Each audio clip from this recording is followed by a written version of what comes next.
Mengapa Khamzat Chimaev tampak lebih cepat lelah dibandingkan dulu saat debut?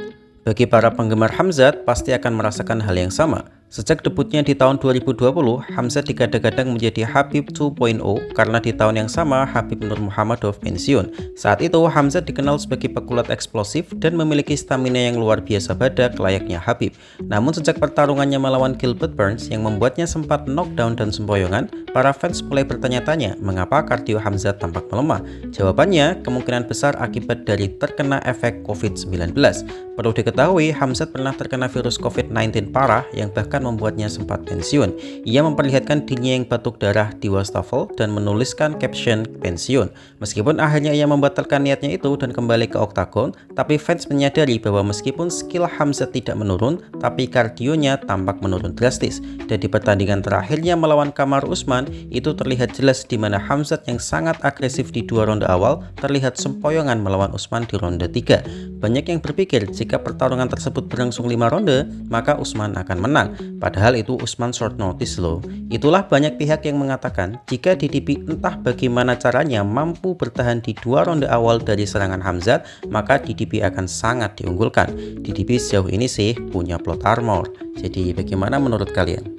DDP adalah juara teraneh di UFC saat ini. Yaps, kurang lebih itulah kalimat yang tepat untuk menggambarkan sosok juara kelas middleweight UFC. Cara bertarungnya memang terkesan asal-asalan, asal nyerang maju saja, tapi faktanya dia terus menang. Kalian boleh meremehkan skill bertarungnya, tapi faktanya lihatlah hasil pertarungannya di UFC. Ia mengalahkan fighter sekelas Brunson, Whittaker, Strickland 2 kali, hingga Israel Adesanya, dan meraih sabuk UFC middleweight 3 kali.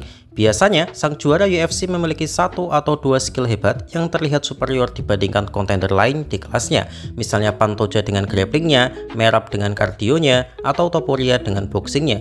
Uniknya, DDP tidak punya satu aspek yang membuatnya benar-benar lebih baik dari kontender lainnya. Tapi para fans banyak menyebutkan DDP memiliki plot armor di setiap pertarungannya. Ia selalu tampak lelah dan agak mabuk, tapi realitanya ia tidak pernah lelah. Ada juga fans yang menjulukinya Dricus I hope this shit works du Plessis. Ada juga yang menyebut DDP adalah ketika kita main Tekken dan asal pencet combo dan stick PS, tapi tiba-tiba kita menang. Di bulan Agustus nanti, DDP akan melawan fighter paling mengerikan di UFC middleweight, yaitu Khamzat Chimaev.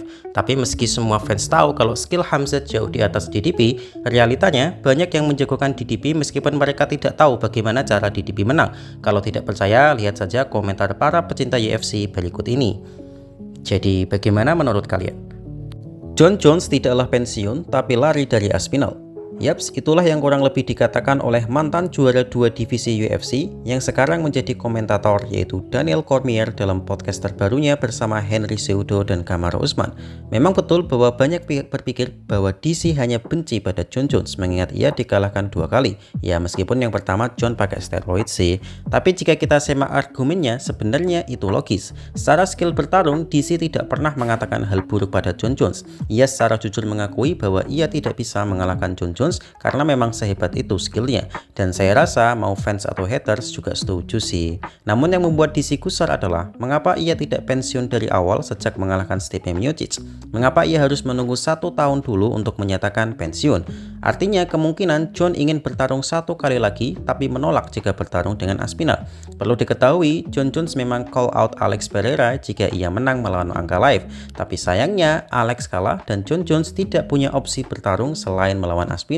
Lagi pula, kemenangan Jon Jones atas Miocic bukan hal yang spektakuler bagi DC, karena meskipun Miocic adalah GOAT di heavyweight, tapi Miocic sudah 42 tahun dan tidak bertarung lagi selama 3 tahun. Artinya, Miocic sudah jauh menurun saat melawan Jon Jones. Tapi DC memang mengakui bahwa skill bertarung Jon Jones adalah yang terbaik, meskipun ia tidak pernah respect pada Jon Jones karena memang attitude-nya yang dianggap tidak menggambarkan jiwa sang fighter sejati. Jadi bagaimana menurut kalian?